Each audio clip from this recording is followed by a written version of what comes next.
Yeah. First question, where do you find empowerment for the advocacy you do? Well, I find my passion from my mom. She's worked in this field for quite a while, and she always finds a way to help others. So I want to help change lives just like her. I find empowerment through my sisters and I, because of what our lives have been and what we have been through. I want to help as many people as I can to get out of that quicker and not have to go through what we did. I find it in my community. The Latin community has a lot of sexual assault incidents.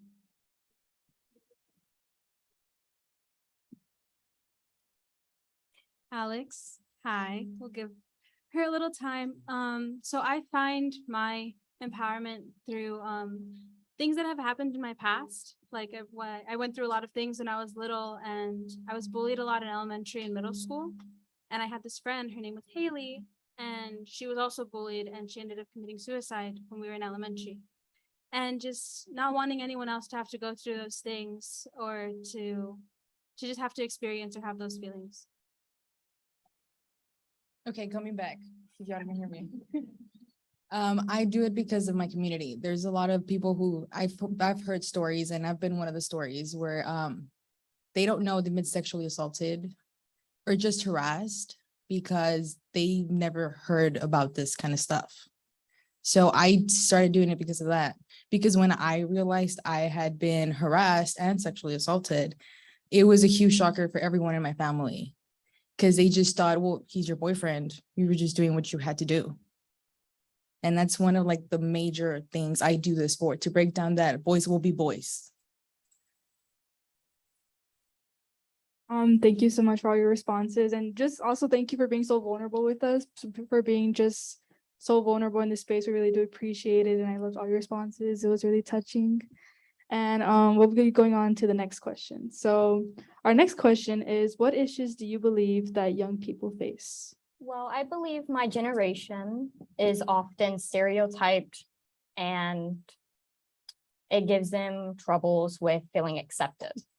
So I believe that needs to change, and we are not all the same. I agree with Kaylee. I think that we're really put into a stereotype that we're just trying to change what the older generation has done, and they think that we're just like hot-headed and stubborn and wanting to just do whatever we want, but really we're trying to make change that they never did. I agree with what both of you said. It's really hard to just like come up and just like ask a question, and then if that question leads to any like topics that a lot of people don't agree with, you end up being the one who's causes trouble, the one who's just being dramatic, and you just get all this. There's just a lot of stigma around it because they think we want to change them, when in reality we're just trying to have a conversation here to see what we can do. Alex, so yeah, like what you guys said, it very much is that thing of being scared because of the older generations, or feeling a little bit of backlash because of that, because a lot of the times it does seem to some people of like, oh, well, there was nothing wrong with the way I was raised, or there's nothing wrong with my childhood. Are you saying I did something to you? When that's not the case. It's just as we grow as societies, as communities, and as people, we do start to see and realize a little bit more of like, okay, maybe this should change, or maybe this should change. And that's why, you know, kids rebel and they act out because they don't want that thing that is holding them back, but some older generations just keep forcing it and forcing it. I just want to appreciate how brave you are, because you're in a space full of adults and you're saying, hey, I actually don't like that. So I think it's really cool how you guys are so brave and you're here and you're telling your story. And I really appreciate that. Okay. So we're going to move on to the third question. What assumptions do you think adults carry about young people, and what would you like them to know? Well, Kayla here, and I believe we don't all fit under that millennial umbrella everybody has for our generation. Well, and we strive for excellence in our communities, our student body, and diversity. We don't have the same goals and we want to achieve them in our own ways. Abby, I think that they assume we're trying to make points, but really we're trying to make change. They've grown comfortable to sitting back and being quiet and living life how they're told they have to be. But in the end, it's going to be our lives being lived. They've grown, they've lived, they're coming to an end. I didn't say it like that. And we're still gonna be stuck in the world and living and having to deal with things. So if they don't let us make the change that we're going to have to live with, then it's just gonna stay like that forever until someone finally does. Oh my gosh. Corina, I just like, we're not trying to attack you. That's just basics. We're having conversations nowadays that back then you didn't hear about. So even when you're walking into Walmart, a lot of people have approached me. I'm talking to one of my family members about experiences we had, and they're like, you shouldn't be talking about that here. That's inappropriate. And it's like, I'm sorry that I'm saying I was harassed in school, but if we never talk about this, you're never gonna get over that stigma. And we're not trying to change you as the older generation. We're trying to shape the future generations, make the change, or at least start the path for them to lead on. Alex, building off of what she said, it is very much like generational trauma in a way of like, oh, well, my mom raised me like this, I'm gonna raise you like this, I'm gonna do this. And it's very much just, it kind of hurts because you don't want to, like, you don't want to hurt the people in your family, the people in your community by trying to speak out against these things and then making them feel bad. But that's not what you're trying to do. And then a lot of the times it's taken in a very offensive way, like I said before, of just all that constant backlash and anger and hurt. That's not what you're trying to do. And it's just, it's like, it makes it really hard to try and come and speak out, especially because the people you have to go and speak out against are adults. You can't go and speak out against kids because they're with you. Like, we're the ones trying to come up here and do this again, like how she said, in front of a bunch of adults. And I'm just kind of telling you guys like, well, guess what? You know, when that's not what we're trying to do. And you guys, thankfully, we have such an amazing community here that does listen and who does want to help and be helpful to the youth. It's just, we need more things like this, of more places where youth can go and comfortably advocate instead of going and putting themselves in danger in front of communities that aren't as accepting as the thing we have here.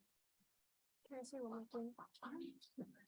So we're not trying to like change y'all. The way that you were raised may have worked for you, but we're saying that it does not work for us. The way that society has grown and like made itself is not working for our generation, and its trauma and its problems and its issues that have only grown with the way that older generations have grown.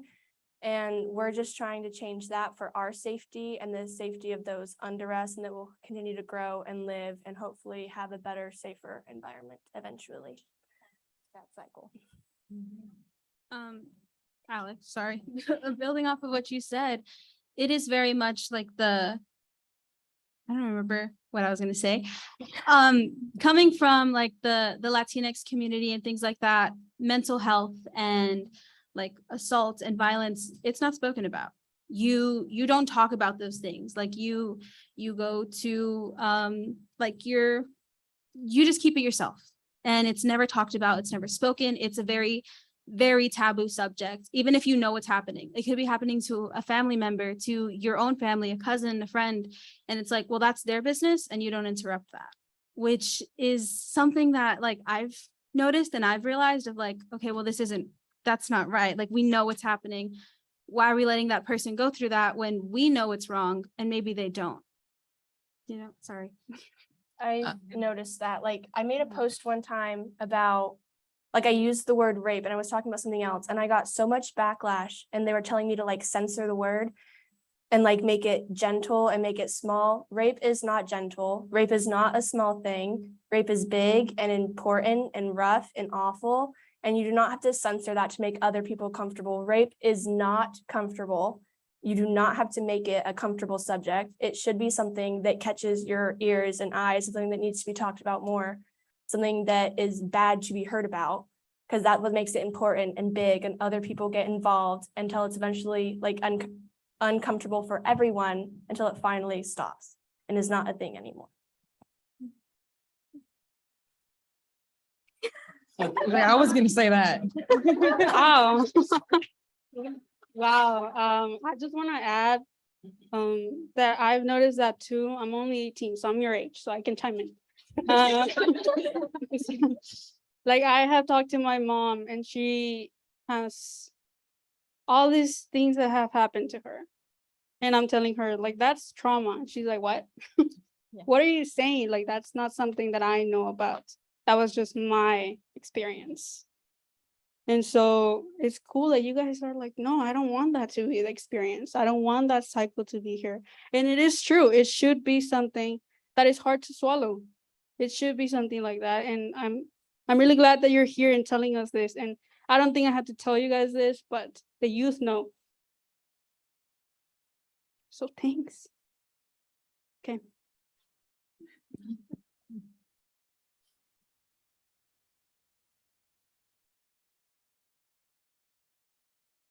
Awkward silence. Anyways. Yeah, thank you guys for your responses, and y'all just made like the greatest points ever. I couldn't have put that into words, but you guys did, because you guys are youth and you're amazing. Our generation is amazing. I just want to say that. Can we give them a round of applause for how amazing they are? Okay, so yes, moving on to our fourth question. How do you think communities can look out for young LGBTQ plus and BIPOC teens? Well, we could start by acknowledging their barriers. They have faced many difficulties, and we need to start letting them know what we're willing to listen. You need to have support, and you need to be able to acknowledge that. That needs to change, it needs to change. Oh, I forgot in a second. Abby, I agree with what Kaylee said. It just needs to be acknowledged instead of ignored, that there are LGBT communities, that there are people, and that it's still kind of like with the older generation, something that's shushed and like kind of brushed to the side and is like not, what's the word? Kind of, I don't want to say frowned upon because it's more than that, but it's discriminated against, and it just needs to be something that comes into the normal and is happening. And you can have your own opinions, but like if you see someone's hair you don't like, you don't go up to them and scream in their face about it. You keep it to yourself and you're like, not for me. And that's okay. It can be something that's not for you, but it doesn't mean you have to make it not for everybody. Yes, also in the communities, inside those communities, we have to acknowledge that we all have privilege. It might be different. For example, I'm allowed to be here, but my mom could never. My mom would be here and she would be the disgrace of family. And we all have to acknowledge that I'm bisexual. I'm Latina. In where I come from, I'm considered normal, but I went to Maine and I got stares because I was darker than the group of people I was with. And I'm not Black. So we all have privilege of some kind, because I can go out there and protest and I won't be treated the same as someone who doesn't have documents, someone who's Black, or even Indigenous folks. Like we all have privilege. I don't have the same privilege as my brother does because he's more white presenting. He's a man. In my community, he's in charge. My father's not around. So in my house, what he says goes. And he knows that that's how it works. So he's learned to keep quiet and deal with it at home. But that's also like pushing him into a corner, because in my community, he's in charge. So if he tells me no and I keep talking, not only are they going to get mad at me, they're going to get mad at him for not showing that he's in power. Alex, as someone who is both like is Latinx and a part of the LGBTQ plus communities, it is really hard. Like especially going, I'm from El Paso, from the name, you can tell it's very like Hispanic, and like we are very cultural people where I am from. We're right on the border. I used to, live in Juarez, and it's very hard to talk about these things there. But there's also such an amazing community The problem is you have to put yourself out there to find it. And if you are stuck in your little community where everything's like, we don't talk about that, that's gross. That's just like, it's hard and it's scary to put yourself out there to go and find those groups who can help you and who will be there for you. Like, I know me, in elementary school and like middle school is very much a big like bullying problem of being like LGBT and different things like that. After COVID, it has gotten a little better, just of everyone like, we have been through so much. Let's just love each other now, you know? Especially like in the high school, and I started like a GSA and doing all these things, but I got a lot of backlash. It was very much my school. We were going to go out and talk to the elementary school kids or the middle school kids, sorry, and just kind of talk to them and let them know they're not alone. And we were told that the parents would come after us and we weren't allowed to do anything, to have a pronouns week, to have different things where we could go and we can talk to those kids and let them know that there's other people out there like them. Talking to your kids isn't going to make them gay or lesbian or whatever. I hear about straight people. I saw the Disney princesses. That was my favorite thing. And look at me, you know, it's watching something and seeing something doesn't make you a certain way. You either are or you aren't. And there is a huge line of discovery in order to getting to find whether you are or you aren't. And if you don't have that support system when you're young, it makes it so much harder and difficult to get it when you are older. Because at that point you've been, sorry, you've been so ingrained. I'm not crying. You've been like so ingrained and taught that this is wrong and there's the wrong way and a right way. And there's no way, period. It's however you feel comfortable and however you can find that thing. But we have to make those resources available to find those things.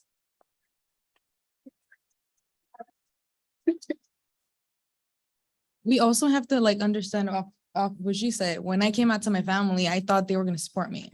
I am banned from some of my uncle's houses. I can't go inside because I'm bisexual. It's really hard to put yourself out there. And you know, once you put yourself out there, you're going to receive backlash. In my school, a lot of girls stopped talking to me because I'm bisexual. I have a crush on every girl that just crosses through my path, which is incorrect. It's just letting you know it's incorrect. Yeah.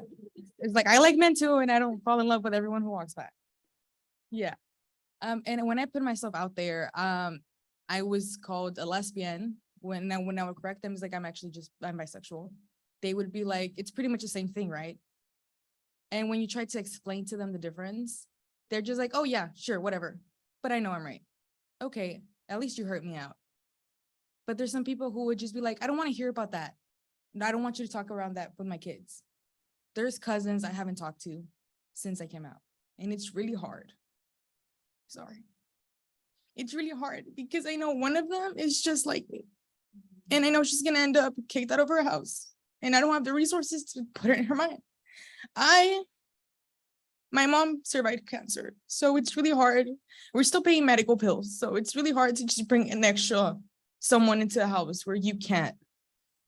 And she also has depression. So it's really terrifying to me that this can go beyond just getting kicked out, but to the point where we just won't see her again. Sorry. You got me crying. Thank you. Well, I'll here. I just want to say how powerful your statements are. I'm sure there's so many crying faces right now. Thank you for being this vulnerable because it's insane. There's a lot of people here and you guys are just like giving it your all, and that is so amazing. So thank you. We love our group. They make us emotional. It's great how vulnerable you guys are being and how brave you guys are being. And yeah, just once again, thank you. Literally, my job is hyping you up. So, that's what I'm gonna do. That's what I'm gonna do because you guys are amazing and it's so insane to me. Okay, next question. Okay, so how can young people make change in their communities? Well, we can initiate LGBTQ plus and BIPOC conversations and support and encourage fellow teens to do the same. It's going to take a lot of courage and being able to keep an open mind to their situations. And it's not going to be easy or going to happen just like that. It's going to take a lot of time and patience and a lot of us.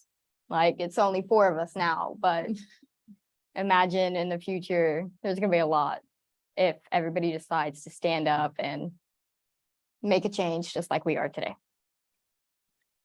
Change doesn't just fall into your lap. To make change, you need to want change. You have to go out and find the groups and do the work and do everything that you are wanting to be done. It's not going to happen on its own.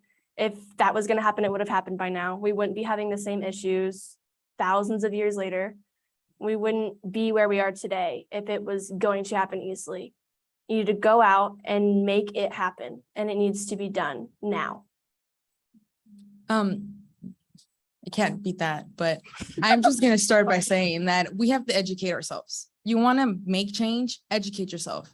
This mainly goes to the young people. Okay, your parents don't want to have this conversation with you. We have more resources than the older generation did. One of my cousins thinks my mom grew up without a phone. So we're at that point where generations thinks life before internet didn't exist. So use the internet. Use the internet. That's your resources. You don't want to use the internet? Go to the library, public libraries. It's $1 for your card, $1, $2. I don't know. I haven't been there in a long time. I use the internet. I use the internet.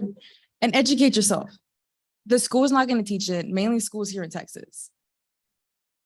Your parents don't want to talk about it. Educate yourself. And once you educate yourself, educate others. Don't go out of your way to educate people who don't want to learn. Because change is never going to happen if you go talk to the same stubborn person who is already set in their ways. Okay, move on. The second you receive a little backlash from them, give them a minute. Like most people, I was one of those. I grew up in a very religious household where I thought gays were like inaccessible, like they shouldn't even be walking in earth. Look at me now, bisexual. And I had to change my own ways because I went online. Because once people started telling me that there was more than just gays, I was like, that's impossible. It's like only man like man. There's a lot more. And we just keep finding out more. You don't want to go on internet, on like Google and search YooHoo, whatever the older people use. Okay, well then Google, go Instagram. There's a lot of Instagram accounts out there educating. A lot of Instagram accounts, TikTok accounts. We're at the point where TikTok is a big thing. There's a lot of people, there's lawyers on TikTok helping you out. I talked to a lawyer on TikTok because I was getting harassed in school. I didn't even know what Title IX was. Turns out it exists. So all of this is just internet, social media nowadays. So it's like, just teach yourself, educate yourself, and teach others, but teach those who are willing to learn.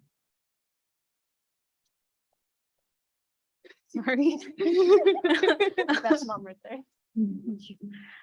Alex, so like how it says, how can we change? Change is such a big thing.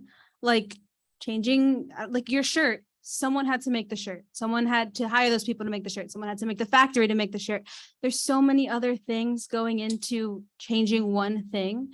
You could work your whole life advocating and pushing and doing all these things only for it to change and then go back, or for nothing different to happen, because you are only one person. And it sucks like that, but you know, that's the way it is, that you can work so hard for everything, but you just have to keep working. You can't keep thinking on maybe it's not going to work. Like it's been so long, keep going longer, because you don't know how many tries it's going to take. Maybe the next try you go out and something happens. That's the moment where everything changes. And you're never going to know if you just stop and you don't keep doing what you want to be helping and what you want to go for towards making the change. I can't talk. I'm not good at words, like forming sentences in my head. But it can't just be the youth. We have the resources like the internet and everything that she said, but we need you guys. We need the adults and the older generations behind us, because if it's just us, no one wants to just listen to youth. No one will listen to us unless we have a good support system helping us, like what we have here with you guys, who make these resources available to us to go out and to do things. At my school, personally, we have the CASB, the Center Against Sexual Assault and Family Violence, come out and they talk to us and they share those resources. I created a GSA to go and talk and share those resources, and having so many different things of just making it like putting it in our hands of just, this is what you can do, and letting us know that we can help. Because a lot of kids didn't even know that you could go and do something like this. Just like, you let the adults talk, when it's your turn, it's your turn. And that's not true. That's not how it is. You don't have to wait and sit silently for yourself to be old enough to go and do something. You are old enough. No matter how old you are old enough, and you can go. Just make sure that you are safe. Always, always, always make sure you are safe, and that what you do will not, please be safe. Everyone who's out there, because I know so many people who have gone and who have done things and have awful stories of being kicked out of their homes, or not having somewhere to go at the end of the night, or getting arrested.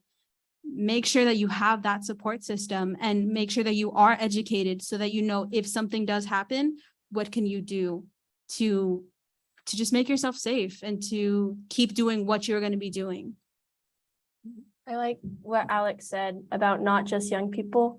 Young people are the future, but you guys are the present. And the present is happening right now. We cannot keep waiting for us to be able to do something later on, or it's never going to happen, because that's what's been happening. So like, this generation will take care of it. They're working on it. They'll get it done.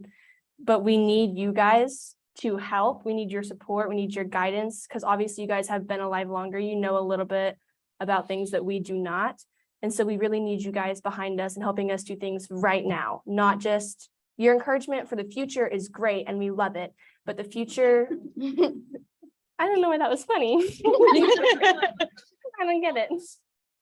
But I forgot what I was going to say. You told them they were going to die earlier. Okay, move on. Okay, well, she gets her thought process in line. I just would like to say that it's not about, it's about planting seeds. It's not about seeing it grow, because let's be honest, trees grow beyond what we live. So if we plant a seed on a middle school kid about sexuality, that kid can later on grow up and become one of those big organizations to help kids who have been through things. And I heard this from my AVID teacher, who she passed away. Let me share his piece. She told me to plant seeds. When she found out that I was coming here and doing other fellowships and internships throughout the summer to try and get to learn to change, she told me to plant seeds. Have a conversation with a stranger, but don't go too deep in. Like, don't be like, oh, you should know about this. No, don't tell them what they should know. Tell them what you know. Because if you go up to someone, it's like, you should do this. No one's going to listen to you. So plant the seed of, okay, there's this out there. You don't know if a year from now, that same minute, or 3 years from now, they remember and they go Google. And from there on, that tree is going to grow into something you're never going to see, but you planted that seed. Alex, going off of what you said of the planting seeds, a lot of the times it's planted in children, right? How we went on earlier, how I was talking about going to the other schools. The people who teach the children are the adults and the teachers and the parents. And if we can't go and we can't also just give them the resources of just seeing, this is one view and this is another, and letting them kind of explore both of them and go after both of them and learn and make those choices for themselves, is just one step closer of, like you said, maybe 4 or 5 years. I remember a conversation we had with them, and then that starts a thing. It doesn't have to happen right away, and you don't have to see a million people after you say one thing go after. It could be one, it could be none. Just move on to the next one, keep going. I love you. Again, thank you so much for all your responses. And thank you for taking the time to answer the questions that we had for you. But now we're gonna be moving on to the Q&A time. So you guys will have a chance to ask them some questions. If this thing moves, okay, yeah. So Q&A time. So let me just go on to the back to see the chat.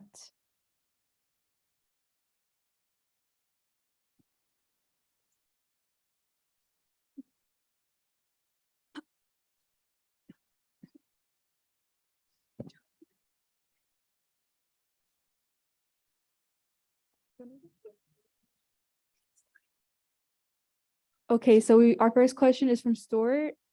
My agency is looking to start a youth advisory council at one of our high schools to promote dating violence prevention, sexual assault prevention, and healthy relationships on their campus. We serve a rural area where the community can be conservative.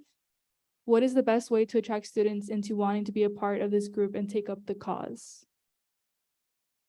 Well, at my school, we do actually have a YAB, a youth advisory board. I've been a part of it since 8th grade. We constantly try to get people involved and have tables at lunches, make it fun, make it something they're going to be into, get them attracted to it, share ideas, and help them make memories that are going to stay connected to our cause. The most last year is the most we've ever had in our class.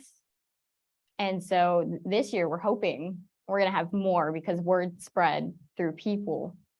Just, it takes those connections, and it's just the time. You just need time and those connections to make it work. My advice is make it big, important, loud, out there, advertise it. No one's gonna hear about it by you telling your best friend and her mom.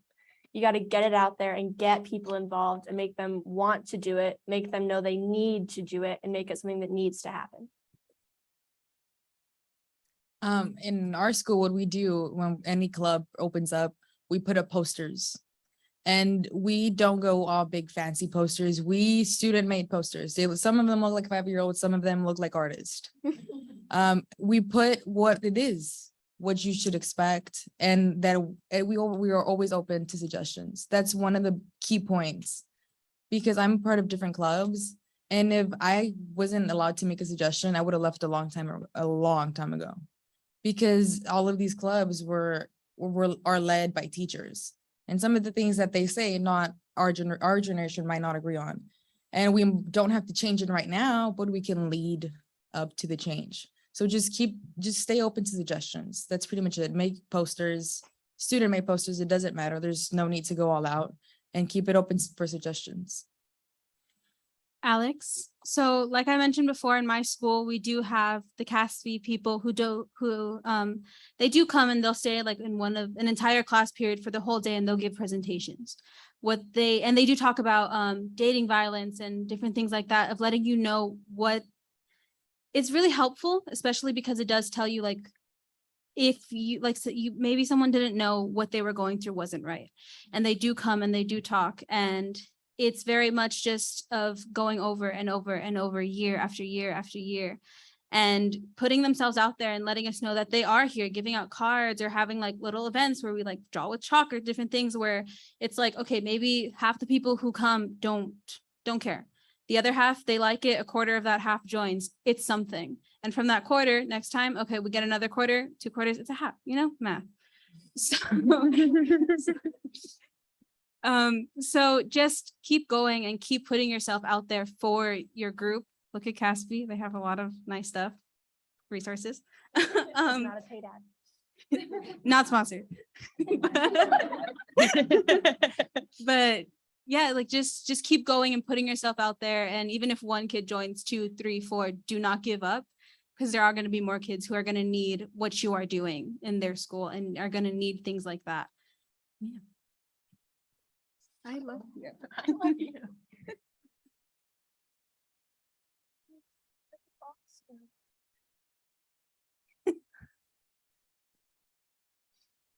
Okay, sorry, I'm a slow walker, but so we're kind of going to go back and forth, because I know that we do have people in here, but we also have a live stream going on. So since we answered one question over there, we're going to ask people from here if you guys have any questions for them that you want to ask. Please ask something so we don't have to sit silently and awkwardly. Thank you. What can we as adults do in the community to keep it safe? Because we do like the campaign and talk about it, but how can we keep it safe? Oh, let me just pass you the mic. Oh. Sorry. Sorry, I'll reiterate. Ooh. How can we, the adults, like not only bring up the issues and like the problems and stuff, but make you feel safe in your own community so that more people can come forth? Well, y'all are doing a great job right now by keeping this positive environment. Y'all always keep an open mind, and that's what we need more of. We need more positivity. We need concrete support. And we don't have a lot of that this time, but it's slowly growing and it's there. We as youth get other youth involved and that's what makes it big, but adults will not listen because of our ages. So you as the adults can get other adults involved. Like we get kids that don't really want to hear about, but then they do and they join and they're in. We can't do that with adults because they have the stigma around us, but you as a fellow adult can, and you can get them understanding and get them on board and get them in with us. Yeah, just educate your peers. Adults have a lot to do with us because I'm 18. I'm from a Latinx home, like I said before. I'm here against my grandma's will with my mom's permission. So I'm here because my mom supports me. But if I didn't go up and educate my mother, I wouldn't be here. I would be nowhere near here. So just teach adults. And you don't have, okay, if they don't want to come, don't force them because then it just gets a bad rep. Because I tried forcing my grandma to go and she just called us rebels. And we just talk smack and we just talk back. And it's not it. So I learned to just bring who wants to come and leave everyone else. If they don't want to come, so at some point they'll understand why we're doing it. Alex, yeah, like Kaylee said, just having that positivity and letting us know that that you have resources and there are things that you can do to help us. Because if we just like, we're gonna go and we're gonna talk about this, like, what if something happens? Or what if something goes wrong? Or what, there's just so many what ifs that scare youth. And because it is a scary thing, going out and speaking against something that is super controversial, people lose their lives over that. And it happens every day and it happens all the time.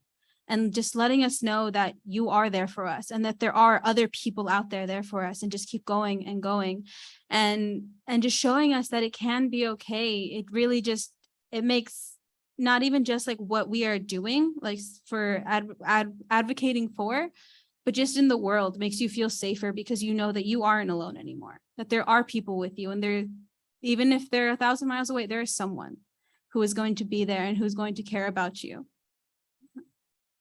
That's a great question. Ale here. Beautiful answers, like always.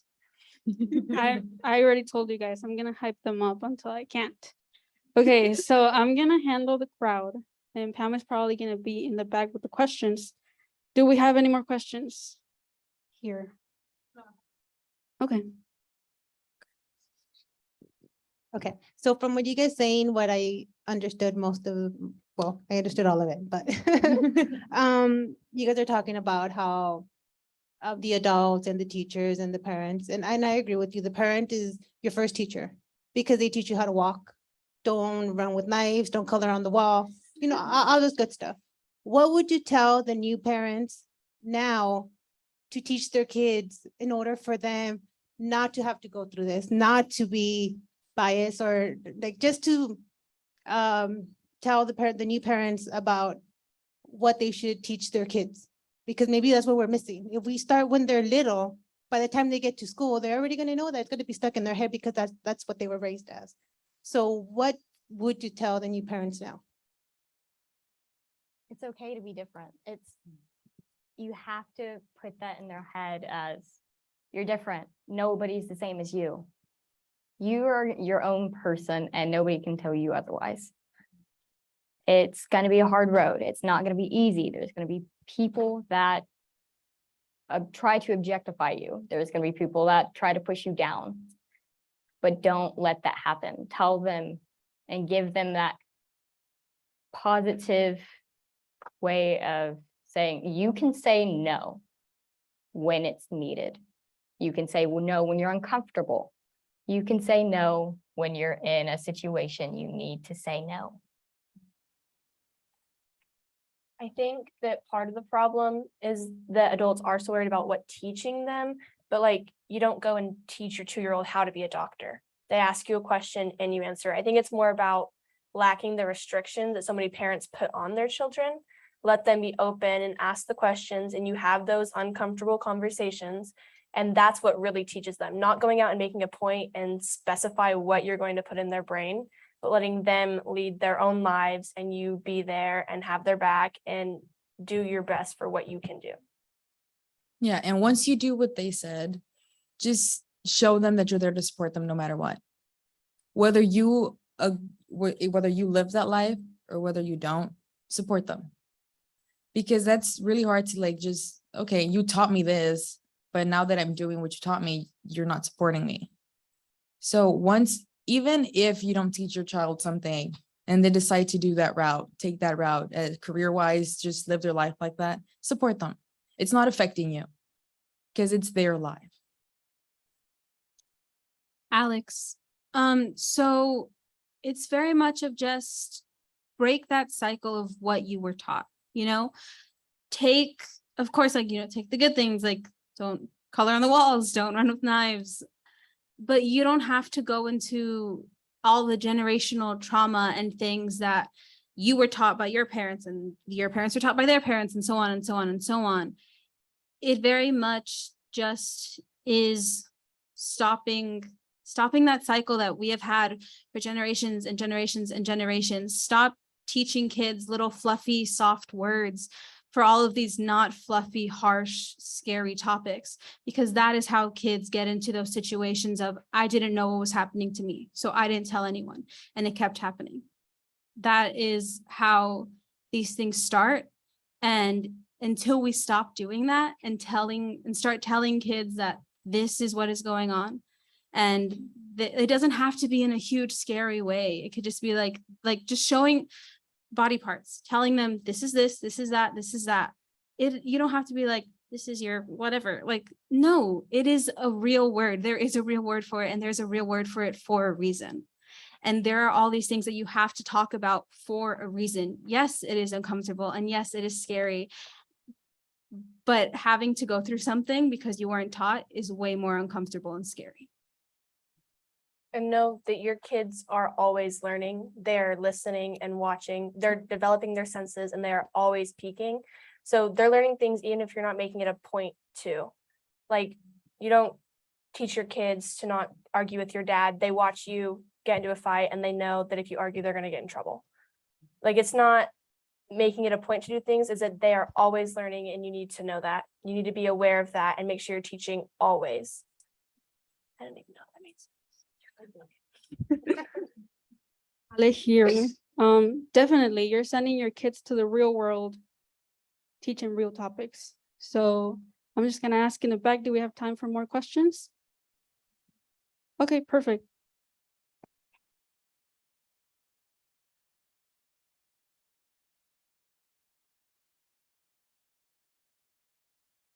Okay, so I think we're just gonna ask this one last question and then we'll move on to the closing. So our question is from Kate. I'm trying to build programs in the schools this year and want to make sure I'm able to reach the youth in my areas. It's also a very small rural community in the Panhandle. What is something you want an outreach person to say or do to show you that they are there to connect and support you? One thing that got me into this advocacy is the positive vibe everybody had, because I have social anxiety and I do not do good with public speaking, but here I am.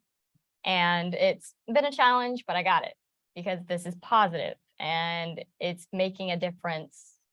So you have to let them know this message is bigger and gonna make a change. And you have to be able to make them want that change and see your message and get them involved in any way you can.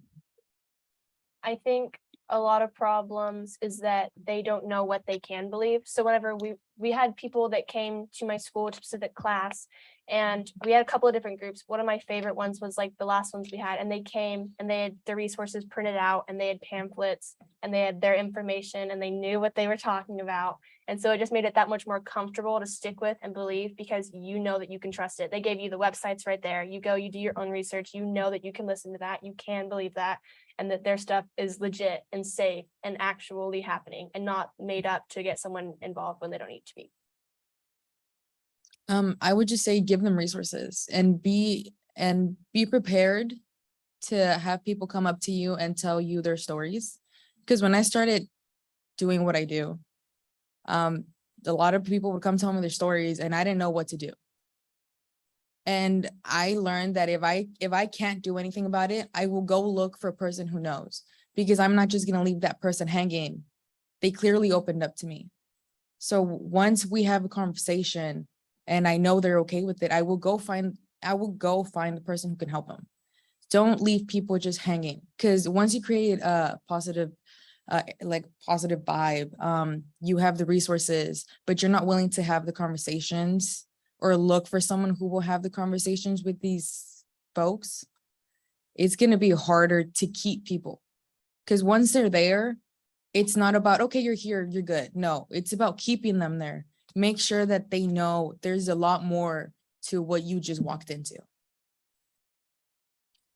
Alex, so it is like you said about having those resources and having like the papers and the pamphlets and things printed out. Youth have such crazy minds, right? We go and we start thinking about one thing and we're like, maybe it's, I know, like I've had these thoughts and like have heard of other people having these thoughts of like, what if I call this number and they know where I am, and then they go and they tell my family of things like that? Or what if like I go to this website and it tracks me and different things like this, where it's just so many thoughts, one after another, that stop you from doing something. Having those resources and letting us do the research and letting us, like, don't go out and force something. Don't go out and be like, we're going to do this. If you don't do this, like you don't care, because that's not the case. A lot of the times it is just, it's scary. It's scary to go out and to do all these things and to put yourself out there to research those things. Because even like, I know in certain like religious things where when I was little, I loved going to church. I was very like, I would cry if I wasn't allowed to. And just very much of like, I can't have these thoughts, because if I have these thoughts, something bad is going to happen. I can't listen to these people talk, because if I listen to them talk, something of just having that anxiety and having so many different things. Just make those resources available to where we can do our own research and we can take it however fast or slow we need to be able to take it, and just be persistent.